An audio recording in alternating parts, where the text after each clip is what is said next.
So, iOS 26. This is supposedly meant to be the biggest change to iOS ever since iOS 7. If you remember that update, some of you might not. But that's when they kind of transitioned from that really old 3D look to that very flat 2D look. And now we've kind of made a little way back, a few steps backward, where it's kind of a hybrid between the two, a little more 3D, still keeping some of the 2D elements, and it's kind of like a combination of both. And you will notice in iOS 26 there are a few things that are similar to the older versions of iOS, like iOS 6 and before, which I thought was quite interesting. For example, the camera app icon, or the animation that you get on the home screen when you swipe away the notification center. Having said that though, it's still not that big of a redesign. I think it got overhyped. I think some people were expecting a little bit more. It's very similar to how it used to be, but let me take you through the changes. So the first big change in terms of the design language is this thing that Apple are calling liquid glass. And essentially, rather than the old translucent backgrounds that they would tend to use for little icons and whatnot, they've decided to use a sort of thing that replicates the way that glass looks like in the real world. And Apple are very, very proud of this, and they've done this across all their new software updates. It's in iPadOS, it's in macOS, it's in everything. The same way they've kind of consistently renamed all their softwares to 26 to kind of match the year, rather than have visionOS be on visionOS 3, iOS be on iOS 19, macOS be on some other number and whatnot.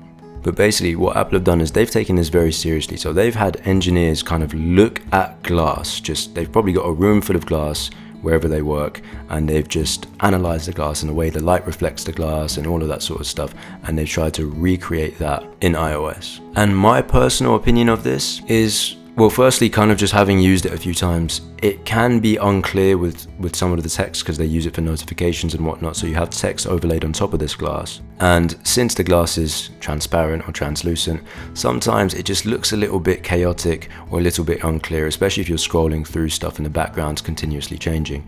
Now, they tried to sell the fact that the glass is adaptive and reacts to the background in terms of darkness and color by understanding what's behind it, and it also changes the way it reflects the light based on the shape of the icon, the shape of the glass. But the idea is that it always fits in, but I don't know if it works well on a 2D software screen. They took inspiration from visionOS, the fact that they used this in visionOS, which is very different because in visionOS it's spatial, it's in the real world. Using a glass-like material makes sense, but on a 2D software I don't know if it works as well. But maybe what they're doing is they're sort of priming people for a future in spatial computing. That's something that could make sense. But overall, in my opinion, I think that glass look, it just looks a little bit outdated, and it kind of looks like an old, crappy Android skin, in my opinion, at times. And at other times it does look nice, but it's kind of hit or miss in my opinion. For example, the control center, something about it just looks really outdated, in my opinion. But I don't know, some people seem to like it, so maybe it's not a bad move. And it's pretty unique, as well as the fact that I don't think other companies are going to be copying Apple in what they've done here. In terms of other changes, a relatively noticeable one are the changes on the lock screen. So firstly, the opening animation is kind of like the old version of iOS, like I told you earlier, which is quite cool.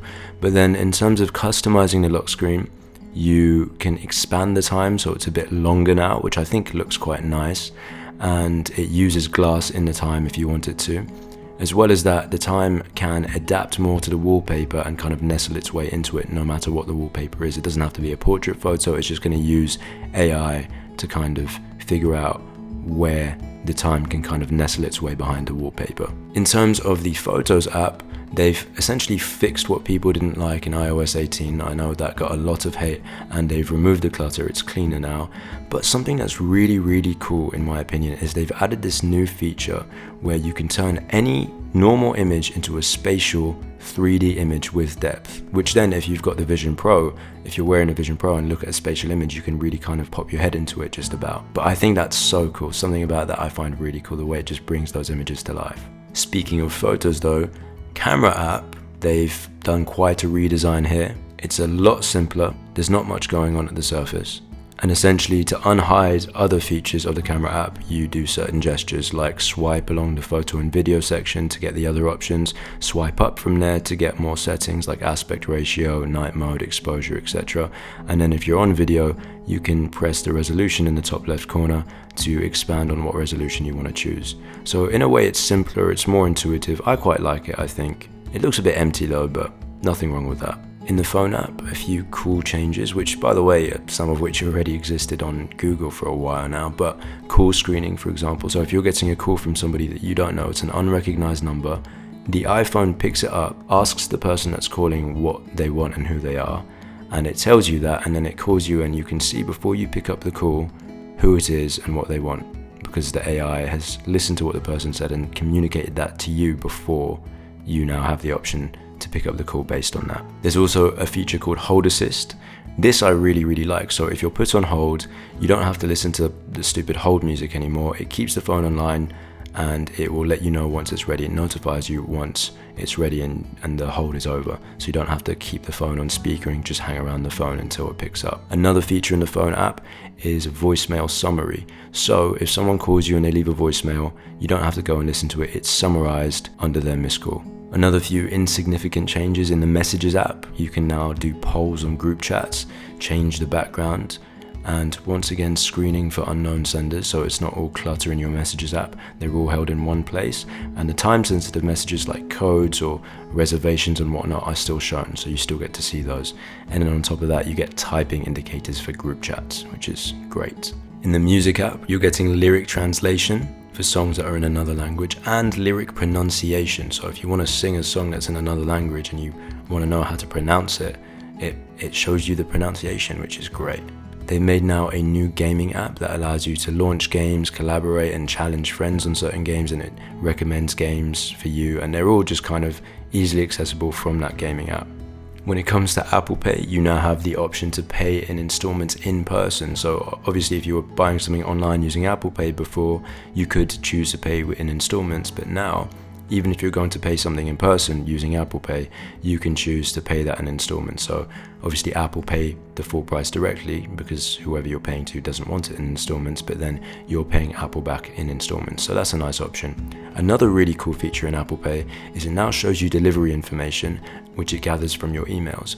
So say your emails are talking about a specific delivery that's coming and whatnot, using Apple Intelligence, this information is gathered and put into a single notification to keep you updated about that specific delivery, and that's all in the Apple Wallet app. Anyway, those are all kind of like the small insignificant changes in the specific apps. But when it comes to AI and Apple Intelligence and what Apple have had to offer, there's not too much, but I'll walk you through it. So one of the first big things that they were quite proud of in terms of AI in this event was something called live translation. So this is essentially when you're using Messages, phone, or FaceTime, you can have a live translation happening while you're talking to whoever it is you're talking to. So you're on the phone to some Chinese person and you don't speak Chinese, then it's going to be translating live what that person is saying. And regardless of whether they have an iPhone, it translates back to them what you're saying, and it works both ways. And this is happening on the device. It doesn't require internet. And then another big change that they've done that they were quite proud of as well is a change in visual intelligence. And this change, well, considering what we had before you had it so you can just bring up the camera and ask questions about what's in front of you. That's still there, that's great. But now, if you screenshot something, there's visual intelligence there too. So before you save the screenshot, you can choose just to use the screenshot as visual intelligence and not save it. And what visual intelligence does is it's looking at what's on your screen, it's analyzing the image, no other data, just the image straight up. And say you've screenshotted an event on Instagram that you've seen, then it will see that there's a date and time there and a name for the event, and it can give you the option to add it to calendar, for example. Or if you want, you can kind of select an object that you see in the image and it will show you where you can find this object to buy online. And then you can go and press that and go buy it in another app. Or you have the option to ask ChatGPT about what's on the screen. So say you see something you see and you have a question, then you just go straight to ChatGPT. Sort of stuff that Google have kind of had already. In terms of the way it works, like I told you, it's identifying through the image. There isn't any other data like what the app is. It's basically just an image scan. There's no more data than that. I think it can take the text independently from the image, regardless of the fact that the text can be identified through the image. But in general, there's not much more data than that. It's just an image scan using AI. But in general, in terms of Apple Intelligence, if you watch the event, you will have noticed at the very beginning they announced that essentially Apple Intelligence hasn't reached the quality that Apple wanted to, so they're not announcing a date for all the features that they promised last year, which still haven't come out. They haven't announced when that's going to come out because they overpromised last year and have underdelivered, and they're not 100% sure when it's going to be what they say is their standard for it to be released. And in terms of the Apple Intelligence features that have been announced in this WWDC, there are some new features like the live translation and whatnot, but if you haven't noticed, they're just new features. They haven't increased in depth and intelligence. They're just new features of what Apple Intelligence already had the capability to do. And something that Craig Federighi has gone to kind of clarify in an interview is they're saying essentially Apple Intelligence isn't meant to be a chatbot. The idea is that it's deeply integrated into the experience of the iPhone, which is quite a good way to go about it. So you ask about a certain message or a certain podcast to Siri or something you were told about once, and then Apple Intelligence searches through your photos, emails, texts, everything on your phone to find what you're asking about and piece it together. It's meant to be this seamless experience. It's not meant to be a chatbot. That's why you still have the option through Apple to use ChatGPT. An example of kind of where they're trying to integrate it on a device is like Live Translate. So you don't have to go reach for a chatbot when someone sends you a message that you don't understand. The iPhone just does it itself naturally, smoothly, well and deeply integrated, and that's what Apple are trying to kind of aim for with Apple Intelligence. But they, like I said, overpromised last year and they haven't quite delivered it yet. Apple have released something called the Foundation Models Framework, which is an API for developers to use Apple Intelligence technology integrated into the apps so that it can be used offline. Now this is really good and this is really important because this is the way that Apple are going to kind of integrate their AI into applications across the board, though this API still has a long way to go in terms of its intelligence. But what this does is it allows Apple to continue to encourage to develop revolutionary apps that are based around the iPhone, so that developers don't turn to web apps that can be easily made without code. An example of developers using this API, Apple's intelligence, and incorporating it into their app is one that they showed at WWDC, an app that allows you to take a photo of your notes and then use the power of Apple Intelligence to turn those notes into a quiz. And that's all done in the app, no internet, through the API. But yeah, that's basically everything about iOS 26. There's not much else more to it. Meant to be like a really big update. Apple Intelligence hasn't improved too much. There's a few new Apple Intelligence features like visual intelligence and live translation. Design language change, which isn't the biggest change and is also debatable whether it's better or not.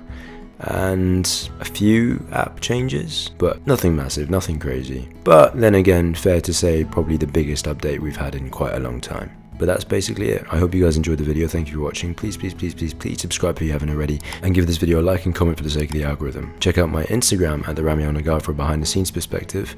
And that's it. I hope you guys enjoyed the video, and I will see you in the next one. So then.